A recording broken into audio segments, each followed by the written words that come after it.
Kalau kasasi itu kadang-kadang menguatkan, kadang-kadang meringan, kadang-kadang memberatkan. Tapi kalau PK biasanya meringankan, membebaskan atau melepaskan dari posisi bersalah.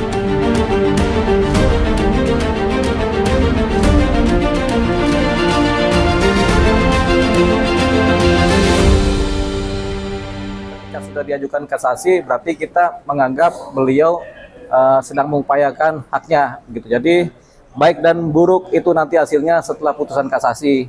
Tapi ingat, setelah kasasi masih ada upaya peninjauan kembali yang bisa diajukan oleh seorang Nikita Mirzani. Jadi kalau misalnya dia dihukum perberat pun, kita harapkan dia punya bukti-bukti baru novum yang kemudian bisa diajukan sebagai upaya PK. Tapi mudah-mudahan kasasi juga bisa diperingan hukumannya. Tapi kita agak ragu tentang itu. Tapi kalau dia diperberat, kemungkinan besar.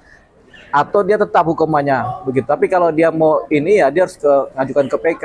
Apa itu PK? Upaya peninjauan kembali dengan adanya bukti-bukti baru atau keadaan-keadaan baru. Misalnya ada novum-novum baru, bukti baru, apa-apa yang bisa dipakai untuk membuat upaya perbaikan dalam perkaranya, atau adanya unsur kekhilafan hakim juga dalam memutus perkara, dia juga bisa ajukan ke PK. Nah, kalau PK ini untungnya adalah PK ini hanya upaya untuk meringan, melepaskan, atau malah membuat hukuman jadi ringan, begitu, ringan, melepaskan atau membebaskan, begitu. Jadi nggak ada memperberat kalau PK itu.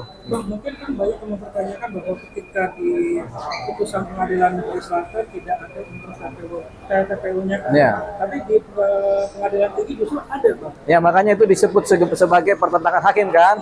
Hakim pengadilan negeri maupun hakim pengadilan tinggi berbeda ininya. Jadi kita anggap sebagai pertentangan hakim. Tapi itu hanya bisa diajukan di PK, begitu. Kalau di kasasi ya nanti kita lihatlah ininya ya. Tapi harapannya sih dia diperingan, begitu. Kemungkinannya berapa persen, Bang, ketika pihak Nikita Mirzani mengajukan kasasi?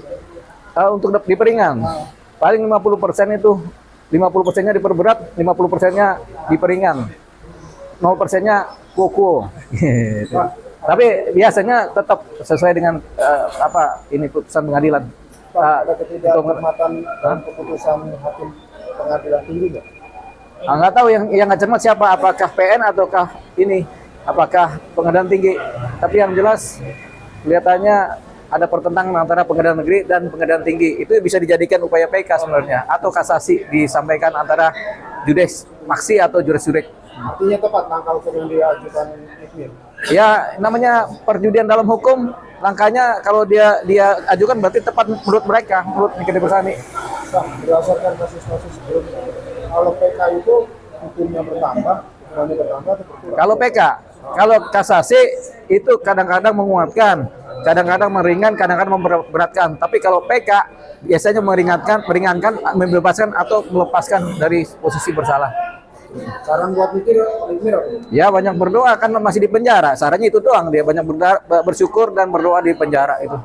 Sebagai seorang ibu, apa yang harus dilakukan?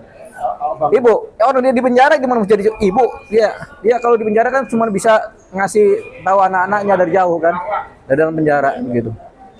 Dia kan kasihan, dia masih punya beban tanggung jawab. Iya kan, tanggung jawab terhadap anak, tapi nggak bisa ngapa-ngapain. Emang bisa dagang di dalam penjara kan nggak bisa. Jadi ya dia cuma bisa berdoa juga buat anak-anaknya. Anak-anaknya disuruh untuk berusaha sendiri masing-masing kan. Oke? Terima kasih, Pak.